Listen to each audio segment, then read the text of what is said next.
우리 계속해서 예레미야의 말씀 같이 봅니다. 1장 오늘 12절에서 17절까지 말씀 우리 같이 읽겠습니다. 같이 읽습니다. 지나가는 모든 사람들이여, 너희에게는 관계가 없는가? 나의 고통과 같은 고통이 있는가 볼지어다. 여호와께서 그의 진노하신 날에 나를 괴롭게 하신 것이로다. 높은 곳에서 나의 골수에 불을 보내어 이기게 하시고 내 발 앞에 그물을 치사 나로 물러가게 하셨으며 종일토록 나를 피곤하게 하여 황폐하게 하셨도다. 내 죄악의 멍에를 그의 손으로 묶고 얽어 내 목에 올리사 내 힘을 피곤하게 하셨으며 내가 감당할 수 없는 자의 손에 주께서 나를 넘기셨도다. 주께서 내 영토한 나의 모든 용사들을 없는 것 같이 여기시고 성회를 모아 내 청년들을 부수시며 처녀 딸 유다를 내 주께서 술틀에 밟으셨도다.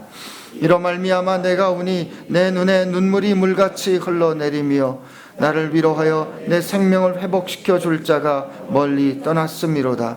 원수들이 이김에 내 자녀들이 외롭도다. 시온이 두 손을 폈으나 그를 위로할 자가 없도다. 여호와께서 야곱의 사방에 있는 자들에게 명령하여 야곱의 대적들이 되게 하셨으니 예루살렘은 그들 가운데 있는 불결한 자가 되었도다.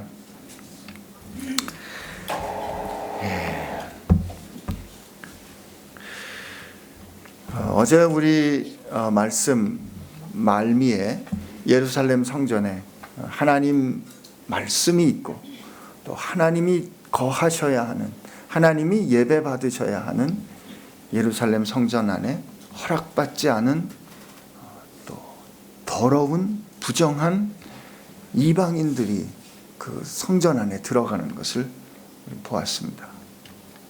그것은 하나님의 뜻을 벗어난 이스라엘이, 예루살렘이 경험해야 하는 결과이기도 하지만 그들이 어떤 삶을 살았는지를 아주 단적으로 드러내는 장면이기도 합니다. 우리 이 애가의 말씀을 이렇게 폭넓게 이해하기 위해서는 예레미야서를 이렇게 한번 쭉 읽어보시는 게 좋습니다. 예레미야 굉장히 극적입니다. 그리고 예레미야 선지자는 어렸을 때, 예레미야도 목사의 아들입니다. 예레미야 제사장의 아들인데 제사장 집안으로 태어나서 어렸을 때 부르심을 받습니다. 내가 너를 모태에서 불렀다, 이렇게 하나님 말씀하시는데 예레미야가 거절하죠. 나는 어린아이라 말 못합니다. 그랬더니 하나님께서 순종하라고 하십니다. 그리고 예레미야에게 하나님께서 주신 말씀이 뭐냐면 이스라엘이, 예루살렘이 멸망할 거라는 말씀을 주시는 거예요. 기왕 선지자로 세우셨으면 신나는 말씀, 축복의 말씀을 선언하게 해주셔야 되는데 예레미야에게는 이 땅이 바빌론에게 넘겨질 것이고 예루살렘 성전은 회파될 거다. 그리고 그 예레미야가 그 성전 이 예언의 말씀을 선포하면 요나가 그랬던 것처럼 그 요나는 억지로 하나님께서 너 복음을 니느웨에 가서 회개의 말씀을, 그렇지 않으면 저주를 받을 거라는 말씀을 전하라 그랬을 때 요나도 하나님께 뻣뻣이 굴다가 순종해서 갔는데 이 이방인들은 이 선포를 하자마자 돌이켰거든요. 그죠? 요나는 뭐 열심히 일 안 했습니다. 이 사흘길 걸어야 하는 이 도성을 걸어 다닐 때 한 하루길만 했거든요. 제 생각에는 그냥 억지로 했을 것 같아요. 지금 같은 평양에 가지고 말씀대로 안 되면 이 평양은 40일 안에 40일 뒤에 멸망할지어다. 일단 제 안위가 격정이 될 것 같기도 하고 이게 도대체 말을 들을까 하는 생각에 했을 것 같아요. 제가 요나라면. 그런데 거기는 뒤집어졌습니다. 완전히 뒤집어졌죠. 임금이 짐승들까지 금식을 시키는 역사가 일어나지 않습니까? 그런데 이 선택받은 이스라엘 백성은 그렇게 안 하는 겁니다. 예레미야가 이 하나님의 말씀을 전했는데 이게 말씀을 안 듣는 거는 고사하고 무지 맞습니다. 예레미야가 엄청 맞고 이 착고에, 감옥에 gat히고 뜰에 갇히고 저 우물 안에 갇히고 말할 수 없는 고통을 당합니다. 예레미야 얼마나 힘들겠어요. 하나님께 나 하나님 나 안 할래요. 근데 예레미야 20장에 보면 하나님의 말씀이 가슴에 오는데 이 말씀 때문에 견딜 수가 없는 거예요. 그 말씀이, 그 하나님의 말씀을 이렇게 전하지 않으면 견딜 수 없는 그것 때문에 할 수 없이, 내가 이 말을 전하면 내가 어떻게 어려움을 당할 걸 알면서도 예레미야는 전합니다. 때로 성도들에게 하나님이 이 선지자의 역할을 우리에게 주시는데, 우리가 이 시대를 향하여서 그런 아픈 말씀, 아픈 사명을 감당해야 될 때가 있습니다. 하나님 왜 이런 일 시키십니까? 하나님께서 우리에게 견딜 수 없게 하는 거죠. 근데 오늘 읽을 이후로 쭉 읽을 이 애가의 말씀에서 그래도 중심을 잡으려면 3장, 우리 애가 3장의 그 중간에 그 요절의 말씀 같은 데 있는데, 그 말씀을 잘 이해하기 위해서 여러분 숙제가 있습니다. 오늘 집에 가시면 예레미야 30장부터 33장까지를 같이 읽고 오셔서 앞으로 애가의 말씀을 쭉 보시면 여러분이 힘든 가운데서도 애가의 말씀을 쭉 붙잡고 갈 수 있을 겁니다. 예레미야 30장에서 33장까지 말씀, 거기 보면 땅 사는 얘기가 나와요. 저 땅 사는 거에 경험이 많으신 분들은 어떻게 땅을 샀는지 한번 보세요. 예루살렘이 이제 멸망할 거고, 이제 바벨론이 와서 예루살렘을 이제 다 점령하고 자기들은 다 흩어질 거라는 말씀을 들었는데, 하나님은 예루살렘에 땅을 사라 그럽니다. 참 이 기가 막힌 회복의 약속인데, 여러분 오늘 꼭 가서 30장에서 33장까지 읽고 오시기를 축복합니다. 아멘이시죠? 네. 근데 오늘 읽은 이 말씀은, 제가 오늘 이렇게 이 말씀을 드리는 이유는 위로가 필요한 말씀이기 때문에 그래요. 오늘 읽은 12절부터 17절까지 말씀은 아주 시온이 하나님의 딸, 하나님의 그 예쁜 딸과 같이 그 사랑받고 칭송을 받던 그 시온이 어떻게 무너지고 어떤 고통을 받는가가 아주 정직하게 드러나기 때문에 그렇습니다. 12절부터 16절까지는 시온이 독백을 하는 거예요.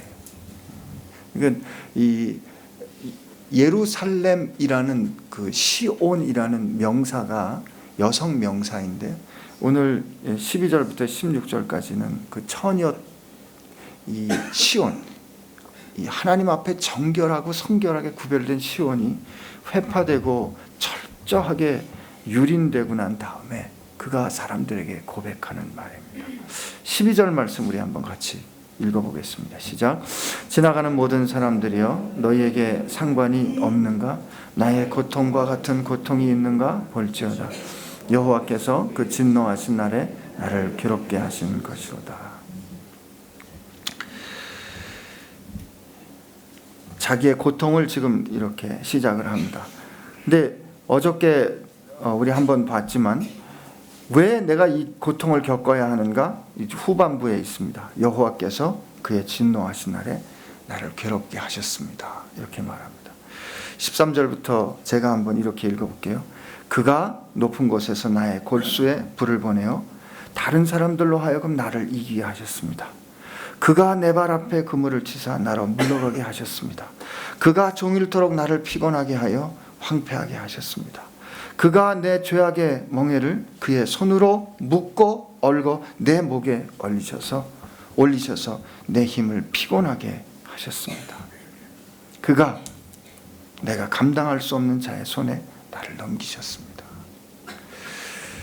지금 이 여러 가지 표현이 반복해서 일어나지만, 이것은 말하자면 한 현실에 대해서 다르게 표현한 겁니다. 요거는 이런 뜻, 저건 저런 뜻이 아니라 얼마나 괴로운가를 이렇게 저렇게 표현하는 거예요. 근데 이렇게 된 일에 처음부터 끝까지 어떻게 표현이 됐어요?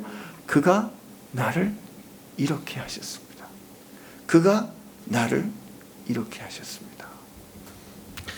근데 이게 그 다음에 어떻게 반복이 되는가, 어떻게 발전이 되는가? 15절, 16절 우리 같이 한번 읽어보겠습니다. 시작. 주께서 내 영토 안에 나의 모든 용사들을 없는 것 같이 여기시고 성회를 모아 내 청년들을 부수시며 처녀딸 유다를 내 주께서 술틀에 밟으셨도다. 이로 말미암아 내가 우니 내 눈에 눈물이 물같이 흘러내리며 나를 위로하여 내 생명을 회복시켜 줄 자가 멀리 떠났음이로다.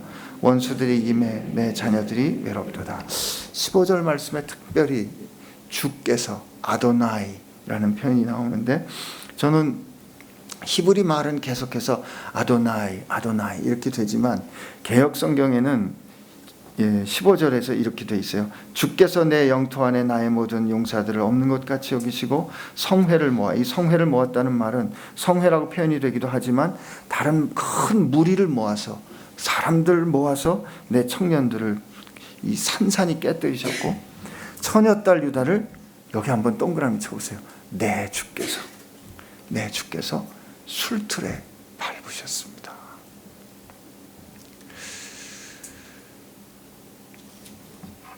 이렇게 고백하는 거예요. 하나님이 내 죄 때문에 나를 이렇게 어렵게 하셨습니다. 하나님이 내 죄 때문에 나를 이렇게 징벌하셨습니다. 하나님이 내가 하나님께 행한 악 때문에 나로 이렇게 고통을 당하게 하셨습니다. 하나님이 내가 하나님의 뜻에 어긋나서 살았기 때문에 나로 이렇게 철저히 수치를 당하게 하셨습니다. 그런데 내 주 하나님이 나를 이렇게 만드셨습니다. 나를 이렇게 어렵게 하시고 징책하신 그 하나님이 내 주인이십니다 라고 고백하는 거예요. 어려움 가운데 고통을 겪으면서 비로소 시온은 하나님을 향하여 내 주라고 부릅니다. 여기 기가 막힌 역설이 있는 거예요. 성경은 하나님의 신실하심을 보입니다. 하나님은 우리의 죄악에 대해서 그래, 괜찮아, 너 뭐 그럴 수도 있지, 그래, 뭐 이런 거는 요번 거는 없던 거로 쳐줄게. 왜? 너 내가 사랑하니까. 그래, 너 내 말 그렇게 안 듣는데 괜찮아, 내가 너를 얼마나 예뻐하는데 괜찮아. 이렇게 하지 않는다는 거죠. 성경은 하나님께서 약속하신 대로 너 내 말대로 안 살아? 그러면 이렇게 될 거야 말씀하신 그 하나님의 말씀에 얼마나 성경은 신실한가, 하나님이 신실하신가를 보여주는 거죠. 언약적인 징책을 하나님은 처음부터 끝까지 완전히 이루셨습니다. 근데 그 언약적인 징책을 이루시는 하나님을 깨닫고 나서야 드디어 이스라엘이 깨닫는 거예요. 그렇지, 하나님이 계셨어. 내가 그렇게 하나님의 뜻을 무시하면서 살았구나. 내가 이렇게 하나님의 뜻을 잊어버리고 살았구나 라는 것을 깨닫게 되면서 어떻게 고백하는 거예요? 내가 이런 현실을 겪고 있는 것은 내 주께서 이렇게 하신 겁니다 라고 고백하는 겁니다. 히브리서 12장에 보면 하나님은 사랑하는 아들을 징계하신다 하셨습니다. 여러분, 우리 사랑하는 자녀가 어긋나면 부모된 우리가 어떻게 합니까? 때려서라도 그를 어떻게든지 윽박을 지르든지 때리든지 어떤 방법을 통해 아프더라도 그가 자기 길에서 돌이키도록 하는 것이 우리 부모가 하는 일 아닙니까? 하나님이 이스라엘을 그렇게 징책하신 거죠. 하나님은 그 사랑하는 자에게 징계를 주시고 하나님은 그 사랑하는 자에게 징책하셔서 그러하여금 하나님이 원하는 것이 무엇인지 깨닫게 하신다는 거죠. 반대로 로마서 1장에 보면 복음은 모든 구원받는 사람들의 능력이 되신다 하시는 말씀의 뒤에 이어서 하나님이 어떻게 징벌하시는가? 로마서 1장 18절부터 그 이하의 말씀을 보면 하나님은 멸망하는 자들이 그 마음에 상실한 대로 내버려 두사 이렇게 말합니다. 우리 인생을 징책하지 않고 내버려 두신다면 그것이 가장 무서운 형벌입니다. 우리가 하나님의 뜻에 어긋남에도 불구하고 우리가 하나님을 인정하지 않고 삶에도 불구하고 여러분, 우리가 막 살았다는 뜻이 아닙니다. 우리 모두가 다 열심히 인생을 멋지게 살아보려고 노력했죠. 그러나 인생의 주인이 되신 우리를 만드신 그 하나님께 우리를 향하신 하나님의 뜻을 묻지 않고 내 마음대로 내 인생을 향하여 결정한 그것이 하나님을 향한 죄악이라 이 말이에요. 그것을 깨닫기 전에, 그것을 우리가 돌이키기 전까지 우리는 그렇게 살 수밖에 없는데, 그런 하나님이 우리로 하여금 어려움을 겪게 하고 우리로 하여금 아픔을 겪게 하셔서 하나님, 내 인생을 내가 잘 살아보려고 하지만 내 뜻대로 사는 것은 하나님 앞에 죄악이군요 하고 돌이킬 수 있도록 하나님이 우리를 징책하시는 것은 은혜입니다.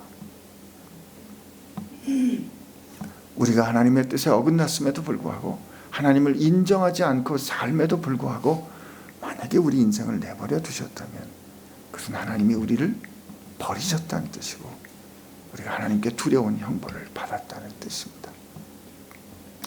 그러므로 혹시 우리 가운데 어려움을 겪는 분 계십니까? 우리 가운데 오늘 이 딸 시온과 같이 고통을 경험하고 계신 상황 가운데 있는 분이 있다면 오늘 시간 하나님 앞에 고백하게 되시기를 바랍니다. 하나님, 내 아버지이시지 않습니까? 나로 이 시간들을 통해서 깨달아야 할 것이 있다. 무엇인지 가르쳐 주십시오. 이렇게 하나님 앞에 고백하게 되시기를 축복합니다. 17절 말씀이 다시 독백에서 화자의 말로 넘어갑니다. 이제 그 시온을 향하여 말합니다. 시온이 두 손을 폈으나 그를 위로할 자가 없고 여호와께서 야곱의 사방에 있는 자들을 명령하여 야곱의 대적들이 되게 하셨으니 예루살렘은 그들 가운데 있는 불결한 자가 되었도다. 저는 오늘 이 말씀을 마지막으로 보면서 예수님 생각이 났습니다. 예루살렘이 하나님의 뜻에 반하여 살면서 하나님의 말씀을 모아야 할, 받아두어야 할 그곳에 사람들의 뜻과 우상을 받아두었을 때 예루살렘이 수치를 겪지 않습니까? 여러분, 하나님은 우리 마음을, 우리를 성령이 거하시는 전이라 하셨습니다. 에베소서 말씀에 보니까 우리는 성령 안에서 예수님과 함께 지어져 갈 성전이라 했습니다. 우리 마음이 하나님을 모셔야 할 거룩한 곳인데 우리 생각과 우리 영혼이, 우리 인생이, 우리 삶 전체가, 아니 우리가 하나님을 모시고 하나님의 거룩한 그 뜻에 따라 살아야 하는 것임에도 불구하고 우리는 우리의 생각과 세상의 주장에 우리 마음을 내어주지는 않았습니까? 우리 성전을 그렇게 세상의 생각에, 사단의 생각에, 내 욕심에 내어줌으로 말미암아 사실 우리는 벌거벗겨져 수치를 당해야만 했습니다. 오늘 이 불결한 자가 되었도다 하는 이 불결한 자는 앞서 나온 11절에 있는 말과 비슷한 겁니다. 9절에 그의 더러운 것이 그의 옷깃에 묻어 있으나 이렇게 되어 있는데 지금 이 처녀 여성 명사로 말했다 그랬잖아요. 영어 성경의 번역을 보면 9절에 그의 옷깃을 스커트라 그럽니다. 치마라 그래요.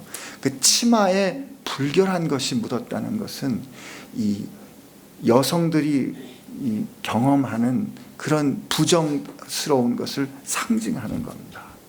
그러니까 이게 굉장히 수치스러운 일이에요. 그 수치스러운 게 사람들에게 다 보이는 이런 상황이 되는 것 같은 꼴이 됐다는 거죠.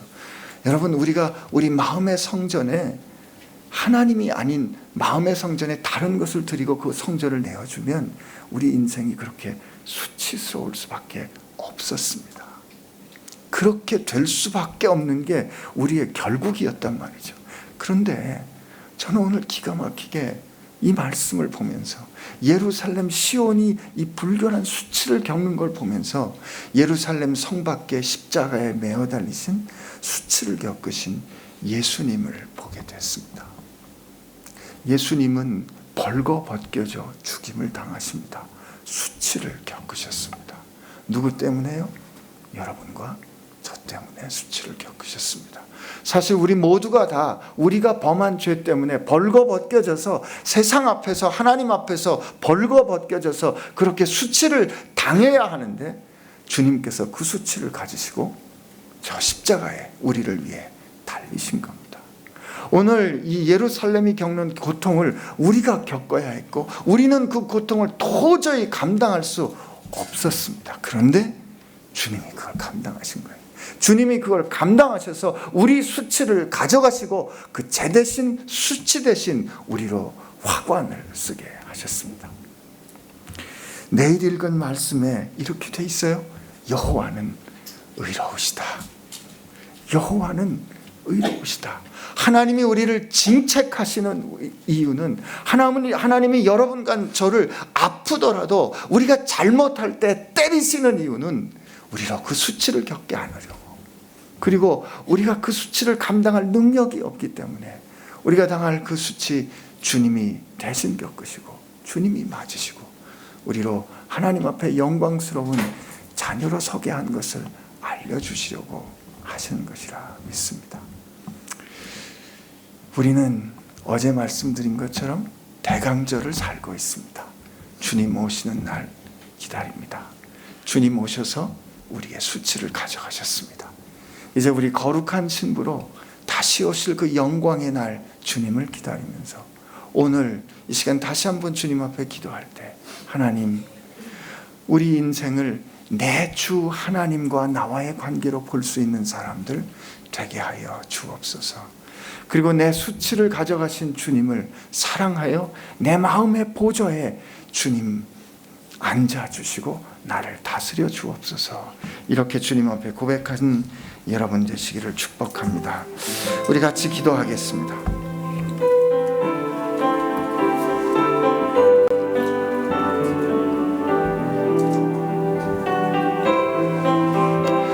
오늘 이 시간 하나님 앞에 기도할 때 내 수치와 내 고통을 대신 담당해 주신 주님께 감사의 고백을 드리시고, 그리고 그 주님께 내 마음의 보좌에 앉으셔서 주님, 오늘 내 하루의 삶을 다스려 주옵소서. 이렇게 부탁하는 기도 주님 앞에 드리시기를 바랍니다. 같이 기도하겠습니다. 하나님 감사합니다. 오늘 예루살렘이 겪는 고통과 수치를 보았습니다. 그 겪는 고통과 수치는 하나님을 떠났기 때문이고 하나님을 무시했기 때문이고 하나님을 잊었기 때문이었습니다. 하나님을 버렸기 때문이었습니다. 그러나 주님, 그 고통의 현실 가운데 나를 버리지 않으시고 우리를 버리지 않으시고 이스라엘을 버리지 않으시고 예루살렘을 버리지 않으시는 하나님을 다시 발견합니다. 여전히 그 가운데 아파하시지만 그들을 사랑하셔서 징책하기까지 그들을 사랑하시는 하나님의 사랑을 보았습니다. 하나님, 오늘 이 시간 한국 교회를 향한, 우리 인생을 향한, 나를 향한, 우리 마음의 보좌를 다른 곳에 내어드린 우리 성도들을 향한 하나님의 아픈 가슴을 우리가 다시 봅니다. 주님, 그리고 우리 때문에 수치를 당하신 그 주님, 하나님, 그 사랑을 우리가 다시 한번 깨달아 알아서 하나님, 오늘 그 사랑으로 다시 한번 우리가 일어설 수 있게 하여 주시고, 그 두렵고 떨리는 마음으로 하나님 앞에 그 내 마음의 보좌, 순결한 보좌 주님 앞에 내어드리는 사람들로 서게 하여 주시옵소서.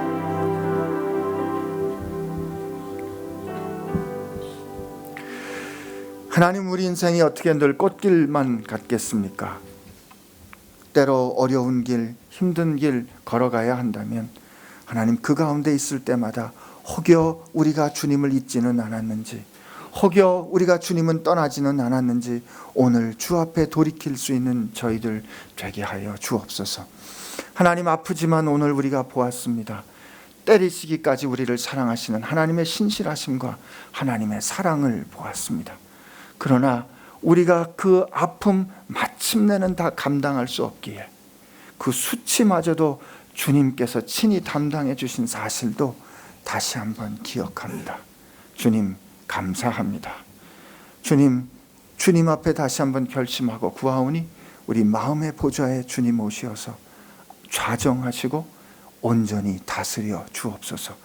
행여 우리가 주님 아닌 다른 사람 사랑하지 않도록 성령님 우리 마음 지켜주시옵시고 오늘 하루 온전히 주님만 사랑하며 사는 우리들 되게 하여 주옵시고, 혹시 고통 가운데 있는 사람들이 있다면 하나님의 신실하심과 하나님의 사랑하심을 기억하며 다시 한번 주 앞에 나가 기도할 수 있는 용기 얻는 우리 성도들 되게 하여 주옵소서. 이제는 우리를 위하여 생명을 내어주시사 우리로 하나님의 자녀가 되게 하여 주신 예수님의 사랑하심과 우리로 하나님의 자녀로 하나님을 아버지로 부를 수 있도록 해주신 하나님 아버지의 사랑하심과 오늘 우리에게 힘을 주시어서 우리로 이 세상에 다시 한번 용기 있게 일어서게 하여 주시는 성령님의 힘주심과 사랑하심이 오늘 이 시간 주님을 향하여 감사의 고백, 사랑의 고백을 하는 사랑하는 지체들 가운데 함께 하시기를 축원하옵나이다.